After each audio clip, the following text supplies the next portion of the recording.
శ్రీ గురుభ్యో నమ. సుజ్ఞాన దీపమన గురు గీతల నుండి వేళ మనం 3వ అధ్యాయమనందు 138వ శ్లోకాన్ని భక్తి ప్రపత్తులతో పరిశీలన చేసుకుందాం. ఆ బ్రహ్మస్తంభ పర్యంతం పరమాత్మస్వరూపకం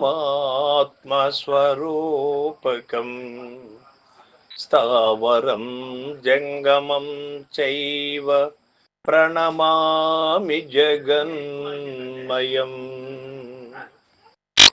ఓ పార్వతి, బ్రహ్మ మొదలుకొని తృణ పర్యంతము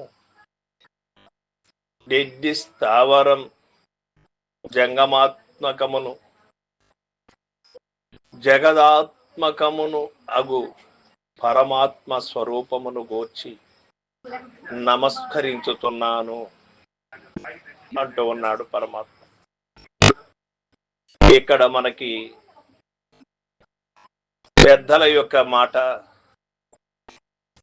పిపీలకం మొదలు బ్రహ్మ వరకు ఉన్నటువంటి ఏ ప్రాణిలో అయినా పరమాత్మనే ఉన్నాడు. ఆ పరమాత్మ ఆత్మస్వరూపంగా ఉన్నాడు అని శాస్త్రం చెబుతూ ఉంది. శాస్త్రము సత్యవాక్కులే, ఇందులో అనుమానం లేదు.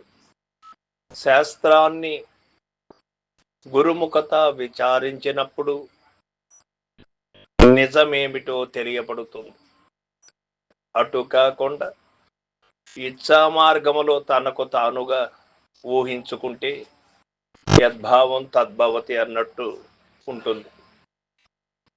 కాబట్టి బ్రహ్మ మొదలుకొని తృణ పర్యంతము అనగా ఇక్కడ గడ్డి పోస అని వాడాడు. అంటే అర్థమేమి? మానవత్వము కలిగినటువంటి వ్యక్తి ఏ ప్రాణిని కూడా హింసించేదానికి, దాన్ని మార్పు చెందించడానికి కంకణబద్ధుడు కాడు. ఎందుకు అంటే ఆ అధికారము ఎవరికి లేదు. ప్రతి ప్రాణిలో పరమాత్మ ఉన్నాడు అన్నప్పుడు ప్రాణుల్లోనే పరమాత్మ ఉన్నాడా అంటే మనకు చెట్లల్లో కూడా పరమాత్మ ఉన్నాడు అని నిరూపణ అయింది.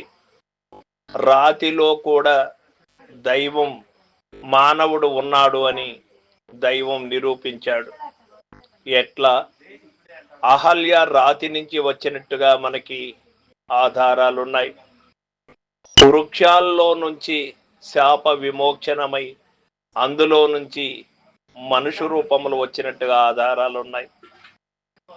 సరాసరి మనం ఆలోచన చేస్తే ఈ యొక్క ప్రపంచం అంతా కూడా ఆత్మమయమే. ఉన్నది ఒక్కటే ఉన్నది.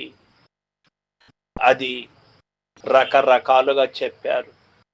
ఆత్మ దైవమని కొందరు, శక్తి దైవమని కొందరు, రూపముతో ఉన్నటువంటి దేవతామూర్తులు దైవమని కొందరు, ఈ విధంగా నానా రకాలుగా చెబుతూ వచ్చారు.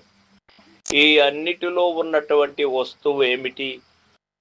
ఈ అన్నిటిలో ఉన్నది రెండుగా ఉన్నదా, ఒకటిగానే ఉన్నదా? నేను మేనులు రెండు ఒకటేనా, వేరా?